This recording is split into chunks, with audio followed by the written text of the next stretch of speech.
Okay, वचन में जाने से पहले मैं जिस सवाल नहीं है, लेकिन हाल में ही जो मैं जैसे मैं बताया, जैसे आ रहा था, मैं रास्ते में था परसों 30/11 तारीख को जब आ रहा था, तो आपको भी मालूम होगा ना, रास्ते में जब हम जाते हैं तो लिखा रहता है तीव्र मोड़ है आगे, तीव्र मोड़ है और कृपया ध्यान से आप चलें। लेकिन अगर आप मैं वो जो पढ़ लिखा हुआ है ना आगे तीव्र मोड़ है, अगर ध्यान नहीं देंगे तो मालूम है क्या होगा? उस तीव्र मोड़ के साथ दूसरी दुनिया में हम चले जाएंगे। अब मैं जब रास्ते में आ रहा था तो लिखा हुआ था, बड़े ध्यान ध्यान से पढ़ करके आगे बढ़ रहा था, और मैंने देखा कुछ समय आगे रोड में देखा एक ट्रक पलटा हुआ था साइड में। शायद उसने वो जो लिखा हुआ है तीव्र मोड़ है कृपया ध्यान दे, शायद वो ध्यान नहीं दिया होगा, इसलिए बेचारा पलट गया। और कई लोग बहुत नुकसान हो जाता है, अपने जीवन लोग खो देते हैं। ये इस प्रकार से जो लिखा हुआ रहता है, बहुत ध्यान हमें देने की, चौकस रहे, ध्यान दें, है ना। और बरसात में आपने स्पेशली ऑब्जर्व किया होगा, जब रोड में पानी भरा होता है और जहां गड्ढा होता है, इंसान को पता नहीं चलता ना कहाँ गड्ढा है, पानी में पता नहीं चलता है कहाँ गड्ढे हैं।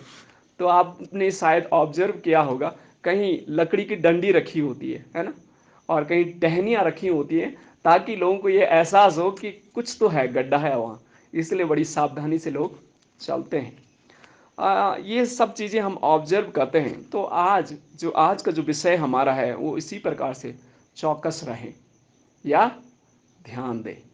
अगर आप में चौकस नहीं रहेंगे या केयरफुल नहीं रहेंगे, ध्यान नहीं देंगे, तो काफ़ी नुकसान हमें भुगतान उसका करना पड़ेगा, और शायद अपनी जान भी खोनी पड़ेगी। जैसे मैंने आपको बताया, एक ट्रक वाला जहां पर लिखा था कि आगे तीव्र मोड़ है, वो तीव्र मोड़ के आगे बेचारा पलटा हुआ था। और बहुत सारी ऐसी घटनाएं घटती है जब लोग ध्यान नहीं देते हैं।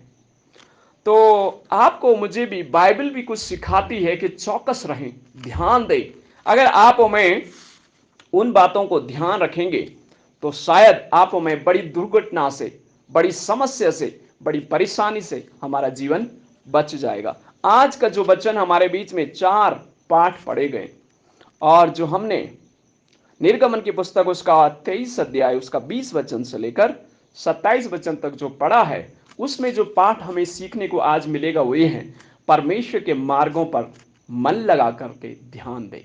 परमेश्वर के मार्गों पर मन लगाकर ध्यान दे। और वचन में इस प्रकार से लिखा, सुन, मैं एक दूत तेरे आगे आगे भेजता हूं, जो मार्ग में तेरी रक्षा करेगा, और जिस स्थान को मैंने तैयार किया है उसमें तुझे पहुंचाएगा।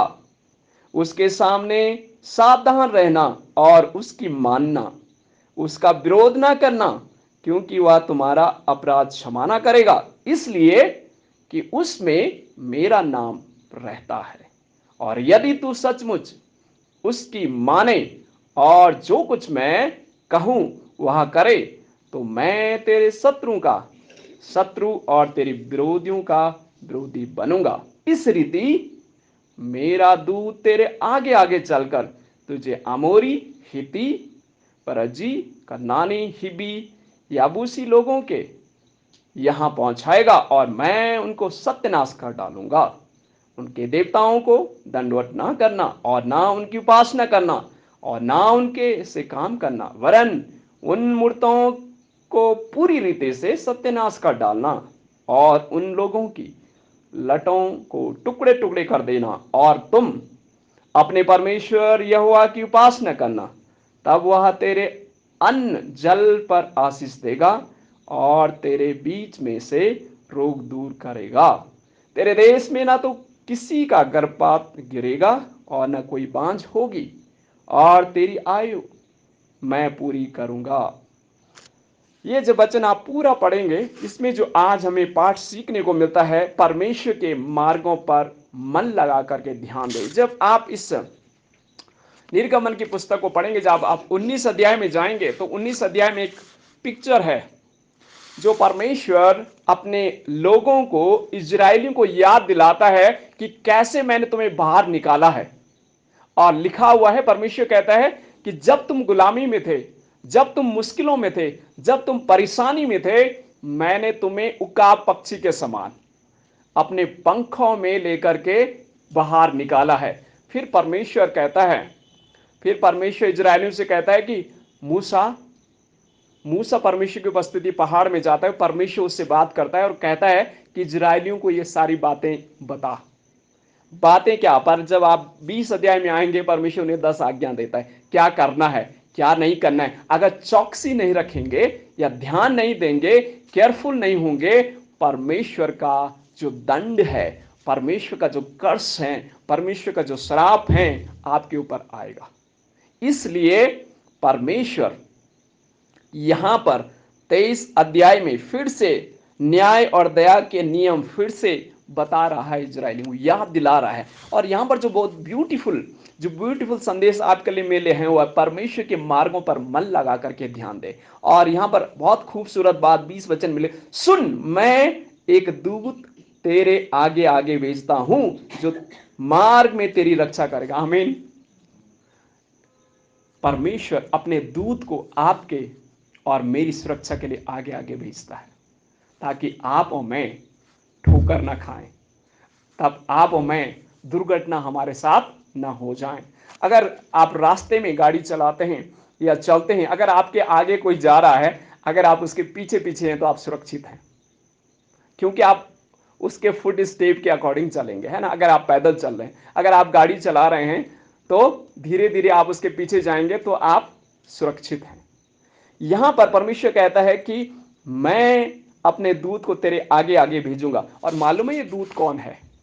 पुराने नियम में एक्चुअली लिखा हुआ है, इसी वचन में लिखा है, 22-21 में लिखा, उसके सामने सावधान रहना और उसकी मानना। कई बार आप और मैं अगर परमेश्वर की बात को मानेंगे नहीं, दुर्घटना हमारे साथ घटेगी। कई बार होता है ना, घरों में बच्चे को कहा जाता है, बेटा उस चाकू के साथ मत खेल, बेटा मत खेल उसके साथ, बेटा मत खेल उसके साथ। लेकिन बेटा मानता नहीं, होता क्या है, आखिर में उसकी उंगली कट जाती है। उसी प्रकार से जब परमेश्वर का वचन, परमेश्वर हमसे बातचीत करता है, कई बार हमारे कॉन्शियस में, हमारे विवेक में परमेश्वर हमें विवश कर देता है, मन में बेचैन आप हो जाते हैं। और जब भी आप कुछ गलत करते हैं, शायद आप इस चीज को महसूस करते हैं, जब भी आप गलत करते हैं, आपके मन में एक आवाज आती, बेटा जो कर रहा है वो गलत है।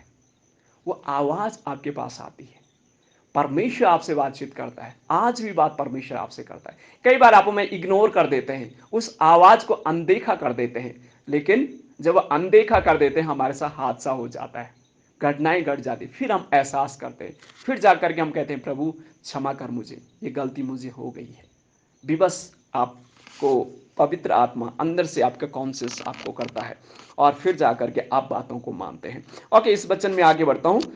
उसका विरोध ना करना, क्योंकि वह तुम्हारा अपराध क्षमा ना करेगा, इसलिए कि उसमें मेरा नाम रहता है। आमीन। परमेश्वर कह रहा है कि उस दूत में मेरा नाम रहता है। पुराने नियम में एक्चुअली प्रभु यीशु मसीह की जो पिक्चर है ना, वो एक सर्वोत्तम दूत के रूप में दी गई है। और ये एक्चुअली कोई दूसरा दूत नहीं है, प्रभु यीशु मसीह स्वयं है। आमीन। प्रभु यीशु मसीह का नाम है, क्या है उनका नाम? यीशु, है ना, इमानुएल, गॉड विद अस, परमेश्वर हमारे साथ रहता है। और यहां पर भी दूत क्या कह रहा है कि परमेश्वर क्या कह रहा है, मेरा दूत तेरे आगे आगे चलता जाएगा और तेरी रक्षा करे। प्रभु यीशु मसीह हमारे साथ हमेशा रहता है। आमीन। क्योंकि उसका नाम ही यो है, इमानुएल, गॉड विद अस, परमेश्वर हमारे साथ। परमेश्वर हमारे साथ साथ तो रहता है, जब आप और मैं उसकी बात नहीं मानते हैं तो नुकसान हमारा होता है। तो मैं आपको उत्साहित आज करना चाहता हूं कि परमेश्वर की बात को ध्यान पूर्वक सुने। कैसे परमेश्वर की बात आप ध्यान पूर्वक सुनेंगे? क्या परमेश्वर डायरेक्टली मूसा के समान आपके पास आएगा, बादलों में आएगा और आपसे बात करेगा? क्या परमेश्वर डायरेक्टली आपसे डायरेक्ट बातचीत करेगा? परमेश्वर आज भी बात करता है। परमेश्वर अपने पवित्र वचन के द्वारा बात करता है। परमेश्वर अपने प्रियदासों के द्वारा बात करता है। परमेश्वर अपने जो परिवार के मुख्य होते हैं, पिता होते हैं या माता होते हैं, उनके द्वारा बात करता है। परमेश्वर नेचुरल, जो आप पूरे ब्रह्मांड को देख रहे हैं, इसके द्वारा भी परमेश्वर आपसे बातचीत करता है। परमेश्वर का बात करने का तरीका भिन्न हो सकता है, लेकिन जिसके कान खुले हैं वही उसकी आवाज को सुनता है, और जो उसे इग्नोर करता है, अनदेखा करता है, उसे उसका प्रतिफल भुगतना पड़ता है। और ये प्रतिफल बहुत ही भयानक हो सकता है, ये प्रतिफल बहुत ही डरावना हो सकता है, ये प्रतिफल बहुत ही दर्दनाक हो सकता है। तो मैं आपको उत्साहित करना चाहता हूं, परमेश्वर की आवाज के लिए अपने कानों को हमेशा खुला रखें, क्योंकि परमेश्वर आपसे बातचीत करता है, विभिन्न माध्यमों से बातचीत करता है। ओके, 22 वचन में लिखा, और यदि तू सचमुच उसकी माने और जो कुछ मैं कहूं वह करे, तो मैं तेरे शत्रु का शत्रु और तेरे द्रोहियों का द्रोही बनूंगा। आमीन। आपका मेरा शत्रु जरूरी नहीं कोई एक ह्यूमन बीइंग होगा, जरूरी नहीं आपका शत्रु कि कोई एक आपके सराउंडिंग में आपका पड़ोसी या आपके कोई जो आपसे लड़ाई झगड़ा करते हैं या इस प्रकार से आपके शत्रु शायद कोई ह्यूमन बीइंग नहीं हो सकते हैं, शायद कोई ऐसे वातावरण आपके खिलाफ नहीं हो सकता। आपका शत्रु शायद अनदेखा है, जिसे आप देख नहीं सकते, और वो है शैतान, है ना। वो शैतान है जिसे आप फिजिकली देख नहीं सकते, वो अनदेखा है। लेकिन परमेश्वर क्या कह रहा है कि मैं तेरे शत्रुओं का द्रोही बनूंगा, यानी परमेश्वर का मैं तेरे साथ हूं, मैं लड़ूंगा, मैं तुझे सुरक्षित रखूंगा, मैं तुझे बचाऊंगा, मैं तुझे हर समय सुरक्षित मैं लड़ूंगा तेरे लिए। तू नहीं लड़ सकता है लेकिन मैं तेरे लिए लड़ूंगा। और परमेश्वर, जब आप बाइबल को पढ़ते हैं, बाइबल में इजरायलियों ने इस चीज को महसूस किया है। पूरी सेना आती थी किसके खिलाफ?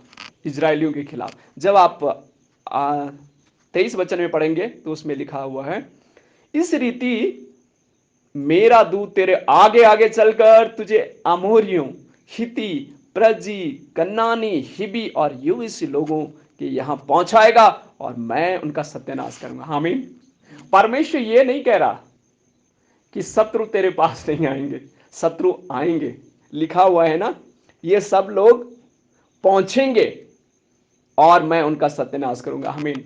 ये इजरायली लोगों ने इस चीज को महसूस किया। ये आमोनी लोग, ये हिती लोग, प्रजी लोग, कन्नानी लोग, हिबी लोग, याबूसी लोग इजरायली की बहुत ही, होता है ना, बहुत ही 36 का आंकड़ा था इनका।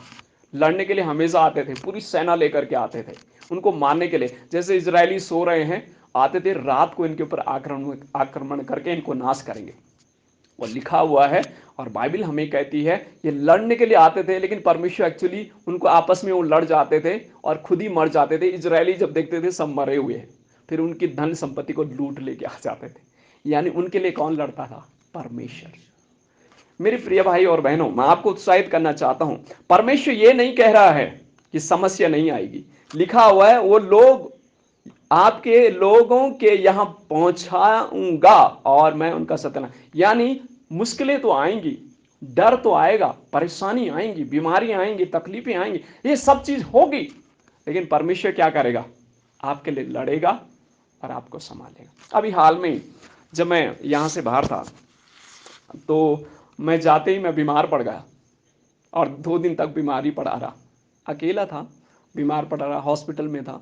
बट मैं इस चीज़ को फील किया, परमेश्वर मेरे साथ है, वो मुझे नहीं छोड़े। मेरे परिवार के लोग, फैमिली लोग, सब लोग चकित थे और चिंतित भी थे। आप सभी लोगों को जानकारी है, आप लोग भी मेरे लिए प्रेयर कर रहे थे, और फैमिली के लोग काफ़ी चिंतित थे कि अकेला है, कौन वहाँ होगा, कौन मदद करेगा। बट मैं अकेला था। एक्चुअली जिस हॉस्पिटल में मैं अकेला ही था, वहाँ पर कोई नहीं थे, लेकिन मैं महसूस कर रहा था परमेश्वर की उपस्थिति को। रात को हॉस्पिटल में था, सुबह अपने काम में था। परमेश्वर हिम्मत देता है, परमेश्वर नहीं छोड़ता है। मैं महसूस कर रहा था परमेश्वर की उपस्थिति साथ है, वो नहीं छोड़ेगा। यानी हम प्रभु के जो लोग हैं, कई बार हम सोचते हैं हमारे जीवन में मुश्किलें क्यों आती है, परेशानी क्यों आती है। परेशानी एक्चुअली एक परीक्षा है आपके जीवन की। उस परीक्षा में कैसे आप सामना करते हैं, तभी जाके आप सफल होते हैं। जब तक आप एग्जाम्स नहीं लिखेंगे तब तक आप आगे नहीं बढ़ेंगे।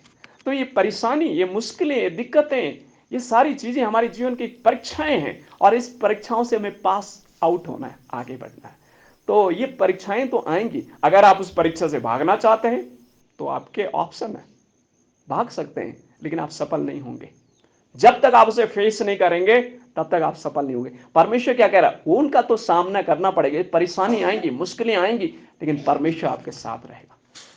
तो मैं आपको ये उत्साहित करना चाहता हूं कि परमेश्वर के मार्गों पर मन लगा करके ध्यान दे। परमेश्वर आज भी आपसे बातचीत कर रहा है, विभिन्न माध्यमों से परमेश्वर बातचीत करता है। वो परमेश्वर प्रभु यीशु मसीह हमारे साथ हैं, उसका नाम ही है इमानुएल, गॉड विद अस। परमेश्वर हमारे साथ है, वो नहीं छोड़ेगा। परेशानी आएंगी, मुश्किलें आएंगी, दिक्कतें आएंगी, सब चीजें होगा जीवन में, लेकिन परमेश्वर साथ रहेगा। अगर आप एहसास करेंगे, दो ऑप्शन है आपके पास, या तो आप प्रभु यीशु मसीह की उपस्थिति को महसूस करें और उस परेशानी का पॉजिटिवली सामना करें, और या तो उस परेशानी में आप अकेलापन महसूस करें और नेगेटिव होकर के अपने आप को उदास करें। ये दो ऑप्शन है। तो जो ऑप्शन आप चूज करना चाहते हैं आपके ऊपर है। ओके, फिर आगे मैं जस्ट पढ़ना चाहता हूं 24 वचन। उनके देवताओं को दंडवत न करना और न उनकी उपासना करना और न उनके से काम करना, वरन उन मूर्तों की को पूरी रीति से सत्यानाश कर डालना और उन लोगों की लटों को टुकड़ा टुकड़ा कर देना। ओके, ये मूर्तें मेरे बहनों, मेरे भाइयों, एक्चुअली हमारे माइंड में, हमारे जो human mind, God has created such a mysterious way जिसको हम समझ नहीं सकते। And even doctor scientist does not understand the fullness of the mind, how it works, how it function. They have a limited knowledge about it. तो बहुत ही सीमित समझ है डॉक्टर साइंटिस्ट के पास। लेकिन हमारे ब्रेन कैसा काम करता है, ये मूर्ति जो हमारी लाइफ में ना कुछ भी हो सकती है, ये कुछ भी आइकन हो सकते हैं, कुछ भी मूर्ति जो आपने, ये सिंपल है। परमेश्वर क्या कह रहा, मेरे सिवा अगर कुछ चीज और रखी है ना मस्तिष्क में, वही है मूर्ति। ये is does not mean that you are getting up early morning and worshipping the idol. इसका मतलब ये नहीं कि आप मूर्ति की पूजा कर रहे हैं, नहीं। That idol can be anything, वो कुछ भी हो सकता है। वो चीज वही है जो परमेश्वर का पहला स्थान नहीं है, कोई और चीज है, वो है आइडल, वो है मूर्ति। परमेश्वर कह रहा है उसको क्या करो, नाश कर दो। उनको नाश करना बहुत जरूरी है।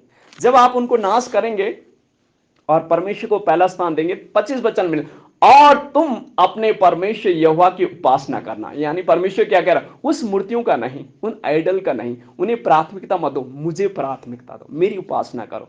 और लिखा है, मालूम है क्या लिखा है 25 वचन में? मैं चाहता हूं आप मेरे साथ इस वचन को दोहराएं। और तुम, आप अपना नाम लिख सकते, आप खुद कह सकते हैं मैं, ठीक है, मैं अपने परमेश्वर की उपासना करूंगा, तब वह तेरे अन्न जल पर आशीष देगा। कंडीशन आप समझ रहे हैं, है ना? कंडीशन एक्चुअली यहां पर, जब आप आजकल देखते हैं ना स्पेशल ऑफर, जब आपको ऑफर किया जाता है कंपनी के द्वारा, एक छोटा सा स्टार होता है उसमें, छोटा सा स्टार, कई बार लोग उसको इग्नोर कर दे, वो कंडीशन होती है। तो यहां पर भी कंडीशन है कि तुम अपने परमेश्वर यहोवा की उपासना करना। जब आप और मैं परमेश्वर को प्राथमिकता देंगे, यानी फर्स्ट प्लेस देंगे, उसकी आराधना करेंगे, उसे पहला स्थान देंगे, तब लिखा है तब वह तेरे अन्न जल पर आशीष देगा। अन्न जल, है ना? और ये दो चीजों के बिना इंसान जी नहीं सकता है। Food and water is very necessary for creature, human being, animals, everyone, है ना? सबके लिए ये जरूरी है, जल और पानी। बिना जल और पानी के इंसान कोई, हाँ सॉरी, जल और पानी सेम ही वर्ड है ना, जल और भोजन के जी नहीं सकता है। तो परमेश्वर क्या कहता है, प्रभु यीशु मसीह कहता है कि I am the bread of the life, है। प्रभु यीशु मसीह क्या कहता है कि जीवन की रोटी मैं हूं, जीवन का जल मैं, प्रभु यीशु मसीह कहता है। तो प्रभु यीशु मसीह अगर आपके पास है मेरे भाई और बहनों, परमेश्वर एक स्पिरिचुअल ब्लेसिंग आपको देगा एंड इवन मटीरियल ब्लेसिंग, है ना? भौतिक आशीष भी देगा, आत्मिक आशीष भी देगा, क्योंकि यीशु मसीह उसका दाता है। जीवन की रोटी वो है, जीवन का जल यीशु मसीह। उस जीवन के जल को, जीवन की रोटी की उपासना करें, उसकी आराधना करें, उसे प्रार्थना करें, उसकी उपस्थिति में बैठे, उसे पहला स्थान दें, तो आपको आशीष मिलेगी। शायद आज मालूम है लोगों के जीवन में आशीष की कमी का कारण यही है कि हमने उस जीवन के जल और जीवन की रोटी को अपने जीवन में ग्रहण नहीं किया, वो है प्रभु यीशु मसीह। आज जब मैं थोड़ा सा पढ़ता भी हूँ, सोचता भी हूँ, आज जैसे like American country, European countries, क्यों वो लोग प्रोस्पेरस होते रहते हैं? क्योंकि एक्चुअली उन्होंने परमेश्वर को पहला स्थान दिया है ना? वो ब्लेसिंग को पा रहे हैं, कभी खत्म नहीं हो, बढ़ ही रही है। मैं कई बार सोचता हूँ, वो समुद्र को देखो, उन नदियों को देखो, इतना पानी खेतों में जाता है, लोग पी रहे हैं, लेकिन फिर भी वो कम नहीं हो रहा है। वो ब्लेसिंग परमेश्वर देगा। ब्लेसिंग, भजनकार भी कहता है, धन्य है वो जो परमेश्वर के वचन में दिन रात मनन करता है। उस पेड़ के समान है जो बहती नालियों के किनारे लगाया गया, उसके फल कभी खत्म नहीं होता है, बढ़ता रहता है। तो ब्लेसिंग आपको तब मिलेगी, मुझे तब मिलेंगे जब प्रभु के पास में बैठेंगे, उसकी उपस्थिति में, उसकी आराधना में उसे पहला स्थान देंगे। ओके, आगे लिखा, तेरे बीच में से रोग दूर करूंगा। आमीन। कंडीशन है, पहली कंडीशन, जब परमेश्वर की आराधना करेंगे तो जल और अन्न आप परमेश्वर उसको आशीष देगा और रोग को दूर करेगा। ये जरूरी नहीं फिजिकली आप और मैं बीमार हैं। आज अगर आप स्टडी करें, रिसर्च करें, तो आप फाइंड आउट करेंगे 80% लोग actually they are like mentally sick, emotionally sick, psychologically sick. इस प्रकार से लोग बीमार हैं, है ना। फिजिकली हेल्थी आपको दिखेंगे, लेकिन दिमागी रीति से जब मैं हाल में ही अभी बाहर था, एक जवान लड़का, बहुत हैंडसम लड़का और अच्छी फैमिली का, वेल टू डू फैमिली, उसके अच्छा बिजनेस है, उसके पापा का अच्छा घर है और बिजनेस है, बहुत अमीर घर का है। लेकिन जब मैं उससे मेरे पास आया तो पूछ रहा था आप कहाँ से हैं, तो जस्ट मैं अपने बारे में उसे बता रहा था। तो जस्ट मैं उसको फाइंड आउट, वो अपने घर की बता रहा था, ये है सो है, तो मैं जस्ट उसको स्टडी करा, मैंने क्या रीज़न है इसका। तो फाइंड आउट मैंने किया उसको, एक्चुअली वो थोड़ा सा साइकोलॉजिकली, थोड़ा सा दिमाग की रीति से वो गया है, इसलिए फैमिली ने उसे उसे छोड़ दिया। अच्छी फैमिली से ऐसे भटकता रहता, कभी इधर कभी उधर। जवान लड़का, हैंडसम लड़का, पढ़ा लिखा लड़का, actually he has done is lab technician something like medically, अच्छा पढ़ा लिखा भी है, लेकिन छोड़ दिया उसको, ऐसे ही घूमता है पागल के जैसा। तो लोग बीमार हैं, बहुत सारी चीज़ों से बीमार हैं मेरे भाई और बहनों। ये जरूरी नहीं कि फिजिकली बीमार होंगे, लेकिन परमेश्वर कह रहा है इन सब चीज़ों से मैं उन्हें बाहर निकालूंगा, है ना, बीमारी से दूर करूंगा। और लिखा है, तेरे देश में ना तो किसी का गर्भपात, किसी का गर्भ गिरेगा और ना कोई बांझ होगी, और तेरी आयु में पूरी करना। What does it mean? इसका सिंपल सा मतलब है, परमेश्वर कहता है कि मैं मटीरियल ब्लेसिंग भी आपको दूंगा, है ना, परिवार में आशीष भी दूंगा, आपके देश में भी आशीष दूंगा, घराने में भी आशीष दूंगा। परमेश्वर ये कह रहा है। 27 वचन मिले, जितने लोगों के बीच तू जाएगा उन सबों के मन में मैं अपना भय पहले से ऐसा समवा दूंगा कि उनको व्याकुल कर दूंगा, और मैं तुझे सब शत्रुओं की पीठ दिखाऊंगा। यानी परमेश्वर क्या कह रहा है कि मैं तेरे साथ हूं, मैं तेरे लिए लड़ूंगा, तुझे अपने दुश्मनों से डरने की जरूरत नहीं है। उन दुश्मनों के मन में पहले भय मैं डाल दूंगा और आपको विजय दिला दूंगा। आमीन। आपको मुझे डरने की आवश्यकता नहीं है। शायद आप शरीर में कमजोर हैं, शायद आप अच्छे परिवार से नहीं हैं, शायद आप ज़्यादा पढ़े लिखे नहीं हैं, शायद बहुत सारे रीजन हो सकते हैं जिसमें आप अपने आप को कमजोर महसूस करें, लेकिन परमेश्वर का कलाम आपसे कहता है कि मैं आपके संग हूं और मैं आपको विजय दिलाऊंगा और तेरे शत्रु को पीठ दिखाऊंगा। शत्रु को पीठ दिखाने का मतलब क्या है? वो भाग जाएंगे आपके सामने से, आपको डरने की जरूरत नहीं है उनसे। मैं उन्हें डराऊंगा, मैं उनके अंदर डर समा दूंगा। परमेश्वर हमारे जब साथ रहता है ऐसा ही होता है। और आज जो हमें सीखने की आवश्यकता है कि परमेश्वर के मार्गों पर मन लगा करके ध्यान दें, परमेश्वर के रास्तों पर चलें, परमेश्वर की उपासना करें, परमेश्वर के सामने बैठें, उसकी आराधना करें, उससे प्रार्थना करें। अगर आप ऐसा करेंगे, परमेश्वर हमें आशीष देगा। ये फॉर्मूला है जो परमेश्वर ने हमें, ये प्रिंसिपल है, ये सिद्धांत है परमेश्वर का ब्लेसिंग का, कि हम उसकी उपासना करें, उसे पहला स्थान दें। हमारा जल, हमारा अन्न परमेश्वर आशीष देगा और हमें रोग से बचाएगा। इंसान को और क्या चाहिए, है ना। मैं सोच रहा था इंसान को और क्या चाहिए भाई, अन्न मिल जाए, जल मिल जाए, बीमारी ना हो, है ना। सब लोग ऐसे ही चाहते हैं, सुकून की जिंदगी चाहते हैं। कौन है जो चाहता है कि भाई बीमारी मेरे जीवन में? कोई नहीं चाहता, कोई भी नहीं चाहता। तो ये परमेश्वर हमें देने वाला है मेरे प्रिय भाई बहनों, परमेश्वर हमें देगा। ओके, दूसरी बात जिसमें जल्दी आगे बढ़ना चाहता हूँ। दूसरी बात, जब आपने भजन के पाठ को आज हमने पढ़ा, तो भजन के पाठ को जो हमने पढ़ा उसमें बहुत ब्यूटीफुली सामिस्ट इस चीज को डिस्क्राइब करता है। मैं बहुत आशीषित हुआ जब मैं जैसे इसको पढ़ रहा था और भजनकार अपने अनुभव को शेयर कर रहा था।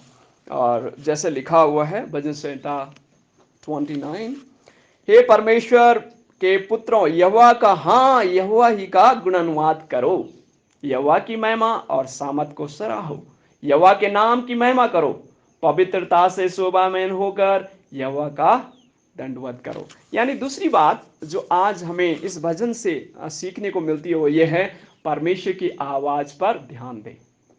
पहले परमेश्वर के मार्ग पर ध्यान दें, दूसरा परमेश्वर की आवाज पर ध्यान दें। परमेश्वर की आवाज में हमें ध्यान देने की आवश्यकता है। जब आप डेविड की स्टडी करेंगे, किंग डेविड है ना, किंग तो बाद में बना, लेकिन पहले मालूम उसका व्यवसाय क्या था? एक चरवाहे था, एक बालक था जो भेड़ बकरियां चराता था। और इसने अपने जीवन में परमेश्वर को बहुत ही नजदीकी से देखा है और परखा है। आगे जब आप 3 वचन में, यहोवा की वाणी मेघों के ऊपर सुन पड़ती है, प्रतापी स्वर गरजता है, यहोवा घने मेघों के ऊपर रहता है, यहोवा की वाणी शक्तिशाली है, यहोवा की वाणी प्रतापमय है, यहोवा की वाणी देवदारों को भी तोड़ डालती है, लबानोन के देवदारों को भी तोड़ डालती है। जब आप इसको पढ़ेंगे तो आपको एक चीज समझ आएगी, ये जो सामिस्ट है दाऊद जो है अपने पर्सनल अनुभव से इस चीज को लिख रहा है। जो पर्सनल एक्सपीरियंस होता है ना, उसको डिफाइन नहीं किया जा सकता। तो यहां पर डेविड ने वो देखा है, जो भेड़ बकरी चराता था उसने देखा है बादलों के ऊपर कैसे आवाज होती है। और आपको मालूम है देवदार के पेड़ आपने देखे होंगे है ना, जब हम यहाँ से शिमला की ओर जाते हैं तो एक जगह है, बहुत ही देवदार है वहां पर। कौन सी जगह है वो? शिमला से, जब शिमला में भी बहुत है देवदार के पेड़। मालूम है देवदार की पेड़ की एक quality, it is very strong, बहुत ही मजबूत होते हैं। और अगर देवदार का किसी ने घर बना दिया ना तो राजा है वो। उस समय राजा लोग देवदार का घर बनाए, बहुत मजबूत होता है, लोहे से भी मजबूत होता है। तो यहां पर दाऊद क्या अपने अनुभव से कह रहा, परमेश्वर की वाणी देवदारों को भी तोड़ डालती है। आपको मालूम है जब ऊपर से एक बिजली गिरती है ना, बिजली गिरती है, पेड़ कट जाते हैं। ऊपर से जब कहते हैं ना क्लाउड ब्रस्ट, जब बादल फट जाता है वो देवदार के पेड़ ही बह करके चले जाते हैं। ये दाऊद ने देखा है अपने आंखों से। जब भेड़ बकरियां चराता था उसने ये सब अपने अनुभव से देखा है। उसने बादलों में देखा है कि कैसी आवाज वहां से होती है। उसने देखा है देवदारों के पेड़ टूटते हुए, उसने देखा है लबनोन के पेड़ उसने टूटते हुए देखा है। जब ये सा आप पढ़ोगे, ये दाऊद क्या सिखाना चाह रहा है? वो कहता है कि परमेश्वर की आवाज पर ध्यान दे, परमेश्वर आपसे बातचीत कर। दाऊद कह रहा है जब मैं जंगल में भेड़ बकरियां चराता था मुझे भी डर लग जाता था, घबरा जाता था, अगर ये पेड़ टूट जाएंगे, ये बादल फट जाएगा तो क्या होगा। लेकिन दाऊद कहता है परमेश्वर की आवाज को ध्यान से सुने। परमेश्वर कहता है कि दाऊद, मैं परमेश्वर, मैं तुझे बचा लूंगा, मैं तेरे साथ हूं। हाँ ठीक है, ये सब चीजें जो नेचुरल क्लैमिटी है, लैंडस्लाइड है, सब चीजें तो होगा, लेकिन तुझे मैं नुकसान नहीं करूंगा। और अनुभव उसने अपने जीवन में किया, और दाऊद का कुछ भी नहीं हुआ। उस जंगलों में बरसात भी होती होगी, बादल भी फटते होंगे, ये सब चीजें घटती होगी, लेकिन परमेश्वर की आवाज दाऊद सुनता था और परमेश्वर की महिमा करता है। उसके पास सारंगी थी है ना, बजाता हुआ गाता हुआ परमेश्वर की स्तुति करता था। आमीन। आप, 2 ऑप्शन है आपके पास है ना, 2 ऑप्शन है। जब ऐसे हादसा आपके सामने हो जाए तो आप घबरा करके, डर करके अपने आप को क्या कर दें, कमजोर बनाएं, या परमेश्वर की स्तुति करें, या परमेश्वर की आराधना। हाल में मैं एक बहुत ही प्रसिद्ध परमेश्वर के संत को सुन रहा था, और वो कहता है कि उसकी मां रो रही थी, और बहुत ही रो रही थी। तो उसने सोचा क्या हुआ होगा, और जैसे उसने खटखटाया और फिर दरवाजा जब माँ ने खोला, और फिर उसने देखा माँ फिर घुटनों में बैठ करके रो रही है।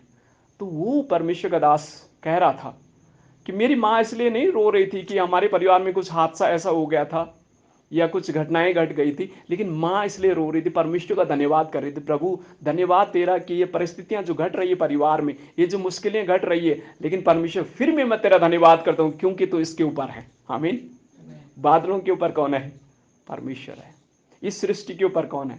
परमेश्वर। जब ये सारी चीजें, वातावरण आपके खिलाफ हो जाएं, जब परिस्थितियां आपके खिलाफ हो जाएं, जब आपको लगे कि ये सारी चीजें घट रही हैं, ये परेशानी हो रही है, लैंडस्लाइड हो रहे हैं और क्लाउड ब्रस्ट हो रहे हैं, नदी बह रही है, सारी चीजें जब घट रही हैं, इसमें भी आप परमेश्वर का धन्यवाद कर सकते। यही वचनकार कह रहा है, ये परमेश्वर के पुत्रों, पुत्रियां भी शब्द हम जोड़ सकते हैं इसमें, ये परमेश्वर के पुत्रों और पुत्रियों, हाँ यहोवा का गुणानुवाद करो, यहोवा की महिमा और सामर्थ को सराहो। सराहो के मतलब मालूम है? सराहना, अप्रिशिएट करो, उसकी प्रेज करो, उसको धन्यवाद करो, यहोवा के नाम की महिमा करो, पवित्रता से शोभायमान होकर परमेश्वर को धन्यवाद करो। आमीन। जब मुश्किलें आपके जीवन में आ जाए ना, आप परमेश्वर को धन्यवाद करना। ये बहुत टफ जॉब है, आसान काम नहीं है, लेकिन सीखें, इसको अनुभव करके देखें। मैंने अपने जीवन में इसको एक्सपेरिमेंट किया है। जब भी जीवन में मुश्किलें ज़्यादा आ जाती है, परमेश्वर का धन्यवाद करना शुरू कर देता हूँ। परिस्थितियाँ कैसी बदलती है पता भी नहीं चलता। आमीन। आप इसको एक्सपेरिमेंट करें, अनुभव करें इसको। जब जीवन में मुश्किलें आ जाए ना, घुटनों में कोने में बैठ करके परमेश्वर को धन्यवाद करें। प्रभु धन्यवाद तेरा, ये मुश्किलें इसलिए नहीं कि मुझे कमज़ोर बनाए, ये मुश्किलें इसलिए कि मुझे स्ट्रांग बनाए, क्योंकि आप मेरे साथ हैं। आमीन। दाऊद ने ऐसे अनुभव किया। पिता ने तो छोड़ दिया था, भाइयों ने तो छोड़ दिया था, जंगल में भेज दिया था भेड़ बकरी को चराने के लिए, लेकिन परमेश्वर से स्ट्रांग बना रहा था। और मालूम है चरवाहे क्या बना? किंग बना। अगर आप किंग बनना चाहते हैं ना, ऊपर और उठने चाहते हैं, परिस्थितियों का सामना करना सीखें। भागे नहीं परिस्थितियों में, परमेश्वर संभालेगा। आमीन। तो परमेश्वर की आवाज की पर ध्यान दें। ओके, आगे जिसमें बढ़ना चाहता हूं, जब आप आज हमने पत्रियों से एक पाठ को पढ़ा था, पत्रस उसका 5 अध्याय, पत्रस 5 अध्याय उसके जब आपने 1 से लेकर 11 तक पढ़ा, उसमें हमें सीखने को मिलेगा। इसमें जिसमें कुछ भाग को पढ़ना चाहता हूँ, मैं जिस पढ़ना चाहता हूँ आपको 7 वचन से लेकर, और अपनी सारी चिंता उसी पर डाल दो क्योंकि उसको तुम्हारा ध्यान रहता है। सचेत हो और जागते रहो क्योंकि तुम्हारा विरोधी शैतान गर्जने वाले सिंह की नाई इस खोज में रहता है कि किसको फाड़ खाएं। विश्वास में दृढ़ होकर और याद जानकर कि उसका सामना करो कि वो तुम्हारे भाई को संसार है, उसका सामना करो कि तुम्हारे भाई जो संसार में हैं ऐसे ही दुख भोग रहे हैं। अब परमेश्वर के सारे अनुग्रह का दाता है, जिसने तुम्हें मसीह में अपनी अनंत महिमा के लिए बुलाया, तुम्हारे थोड़ी देर तक दुख उठाने के बाद भी आप ही तुम्हें सिद्ध और स्थिर और बलवंत करेगा। उसी का साम्राज्य युगानुयुग रहे। आमीन। ओके, जो तीसरी बात है, चौकस रहें और दुष्ट का सामना करें। आमीन। चौकस रहें और दुष्ट का सामना करें। जब इस पूरे भाग को आप पढ़ेंगे तो आप समझने पाएंगे या सीखने पाएंगे। पतरस भी अपने अनुभव से इस चीज को कहता है। मालूम है पतरस जिसने प्रभु यीशु मसीह कितनी बार इनकार किया? 3 बार इनकार किया, लेकिन पतरस वापस परमेश्वर के पास आया, उसने उसका सामना किया, वापस लौट करके आया और परमेश्वर ने उसको आशीष दिया और कलीसिया का एक बहुत बड़ा स्तंभ बन गया पतरस। मेरे प्रिय भाइयों और बहनों, चौकस रहें, दुष्ट का सामना करें। शैतान विभिन्न प्रकार से आपके जीवन में परीक्षाएं ला सकता है। हो सकता है शायद फिजिकली आपके जीवन में सिकनेस आ सकती है, हो सकता है कि आपके जीवन में ना बहुत सारी चीजें हमारे मन में कई बार हमें बेचैन कर देती है ना। शरीर में हम ठीक रहते हैं, मन बेचैन हो जाता है। बहुत सारे क्वेश्चन आपके माइंड में होते हैं, बहुत सारे विचार आपके माइंड में चलते रहते हैं, ये 24 आपके माइंड में चलते रहते हैं। क्या करूंगा, कैसे होगा, भविष्य कैसे होगा, सारी चीजें आपके माइंड में हो सकती है। ये भी शैतान आपको बैकस्लाइड करने के लिए, आपको निराश करने के लिए, आपको हताश करने के लिए, ये विभिन्न माध्यम से आपको शैतान जो क्या करेगा, आपको मुश्किल में डालने की कोशिश करेगा। लेकिन सचेत रहें, दुष्ट का सामना करें, है ना। कैसे आप दुष्ट का सामना कर सकते हैं? परमेश्वर के वचन के द्वारा करें। जब भी मेरे माइंड में कभी ऐसे नेगेटिव विचार आते हैं ना, डेफिनेटली हम ह्यूमन बींग, सबके माइंड में आता है। मैं रिब्यूक करता हूँ, मैं कहता हूँ शैतान, I rebuke this thought in Jesus name, I rebuke this thought Jesus name. यीशु के नाम से इस थॉट को मैं क्या करता हूँ, डांटता हूँ, और बाद में फिर सब नॉर्मल हो जाता है। कई बार ऐसे विचार माइंड में आ जाते हैं, वो आपको भी चौंका देते हैं ना। कई बार अगर कुछ काम कर रहे हैं, अचानक से आपके ब्रेन में ऐसा थॉट चला जाता है, आ जाता है, जो आपको डरा देता है।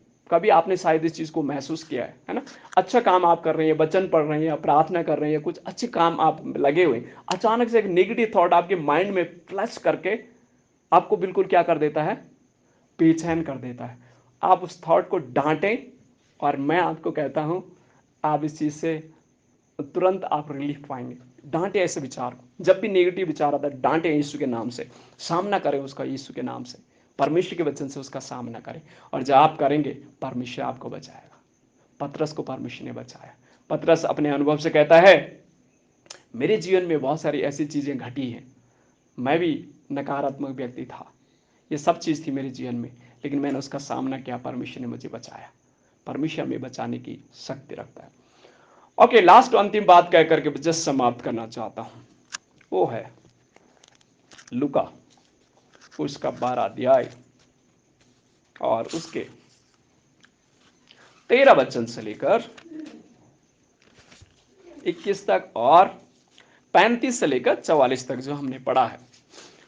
इस चीज से हमें एक चीज सीखने को मिलता है। इसमें जस्ट कुछ वचन को मैं पढ़ना चाहता हूं। यहां पर एक दृष्टांत दिया गया है। फिर भीड़ में से एक ने उससे कहा, हे गुरु, मेरे भाई से कह कि पिता की संपत्ति मुझे बांट दे। उसने उससे कहा, हे मनुष्य, किसने मुझे तुम्हारा न्याय या बांटने वाला नियुक्त किया है? और उसने उससे कहा, चौकस रहो और हर प्रकार के लोभ से अपने आप को बचाए रखो, क्योंकि किसी का जीवन उसकी संपत्ति की बहुतायत से नहीं होता। फिर प्रभु इस मसीह को उदाहरण देते हैं और कहते हैं कि एक धनी व्यक्ति था। इस व्यक्ति को समझा रहा है, जो कह रहा है कि मेरे भाई से कहे कि मुझे संपत्ति में बांट दे, है ना। तो प्रभु इस मसीह को उदाहरण देते हैं और कहते हैं, एक धनी व्यक्ति था, और कहता है उसकी जो फसल है वो बहुत हो गई, बढ़ गई। उसने सोचा, फिर मैं क्या करूंगा, अपने जो भंडार होते हैं उनको बढ़ा दूंगा, और बढ़ा करके फिर जाके आराम से अपनी जिंदगी को व्यतीत करूंगा। लेकिन परमेश्वर कहता है उसको, हे मूर्ख, इसी रात अगर तेरे प्राण लिए जाएंगे तो ये धन किसका होगा? संदेश क्या है आपके लिए, मेरे लिए? वो ये है जो हमें चौथा पाठ सीखने को मिलता है, प्रभु के आने के लिए चौकस रहें। संसार में धन जुटाने के लिए, संसार की मटीरियल चीजों को जुटाने के लिए काम ना करें। परमेश्वर का वचन मती में लिखा है कि ऐसा धन इकट्ठा करो जिसमें ना चोर ले सकते हैं, ना उसको सेंध लग सकती है, कुछ नहीं। ऐसा धन इकट्ठा करो। वो धन क्या है? वो धन, परमेश्वर यही हमसे चाहता है कि प्रभु को, जो लोग परेशानी में, मुश्किलों में, उनको प्रभु में जोड़े। वो सबसे बड़ा धन है आपका मेरा। परमेश्वर उसी का रिवार्ड हमें देगा। धन्य है बेटा, आपने मेरे लिए ये क्या, वो है हमारा धन। इस संसार की मटेरियल चीजें यहीं रह जाएगी। अगर मुकेश अंबानी जी भी शायद कुछ समय के बाद जब उनकी उम्र हो जाए, वो यहीं रह जाएगा। स्वर्ग में कोई नहीं ले जा सकता, है ना। स्वर्ग धाम में कोई प्रवेश नहीं कर सकता है। धन दौलत सारी चीजें यहीं रह जाए। तो चौकस रहें, प्रभु के आने के लिए तैयार रहें। जब आप 35 से लेकर 44 तक पढ़ेंगे तो वहां पर परमेश्वर कहता है कि सचेत रहो, जागते रहो। क्या धन्य होगा वो सेवक जो अपने स्वामी के आगमन तक जागा हुआ पाया जाए। और इसमें एक वचन भी लिखा है 35 में, तुम्हारे कमरे बंधे रहे और तुम्हारे दिए जलते रहे। आमीन। कमर बंदी रहने का मतलब तैयारी का संकेत है ना, तैयारी का संकेत है। दिए जलते रहने का तैयारी का संकेत है। जिनके दिए बुझ जाते हैं मतलब क्या है, सो गए हैं वो लोग, है ना। जब घर में अंधेरे में तो सोते हैं ना लोग। हाँ, तो दिए जलाने का मतलब है आत्मिक रीति से जागते रहना। तो मेरे प्रिय और भाई बहनों, आत्मिक रीति से जागते रहें। आइए अपने स्थानों में खड़े हो जाएं। और जो आज संदेश हमने सुना है, संदेश हमारा था चौकस रहें। आपको मुझे चौकस रहने की आवश्यकता है। जिस संसार में आप और मैं हैं, ये संसार पाप से भरा हुआ है, गुनाहों से भरा हुआ है, अपराधों से भरा हुआ है, और तमाम प्रकार के जितने आप इस में लिस्ट लंबी चौड़ी कर सकते कर रहे हैं। ये संसार तमाम गुनाहों और पापों से भरा हुआ है। आपके लिए मेरे लिए परमेश्वर का कलाम इस प्रकार से कहता है कि आप और मैं परमेश्वर की उपस्थिति में उसकी उपासना करें। जब आप भोजन नहीं करते हैं, शरीर में कमजोर हो जाते हैं, दुर्बल हो जाते हैं। आत्मिक रीति से जब आप प्रार्थना नहीं करते हैं, परमेश्वर की आराधना नहीं करते हैं, वचन नहीं पढ़ते, कमजोर हो जाएंगे। आपको मैं ये उत्साहित करना चाहता हूँ, वचन पढ़ने में अपना एक डिसिप्लिन बनाएं, प्रार्थना करने में एक डिसिप्लिन बनाएं, आप मजबूत हो जाएंगे। परमेश्वर का वचन कहता है कि मैं तुम्हारे अन्न और जल को आशीष दूंगा और रोग और बीमारी को तुमसे दूर करूंगा, तब जब मेरी उपासना करोगे। परमेश्वर की उपासना, परमेश्वर से प्रार्थना, उसके वचन को पढ़ना अपने जीवन में एक डिसिप्लिन बना दीजिए। चौकस रहें। ये संसार आपको भटकाने की लाख कोशिश करेगा, लेकिन सावधान रहें। परमेश्वर प्रभु यीशु मसीह आपके साथ है। आइए हम प्रार्थना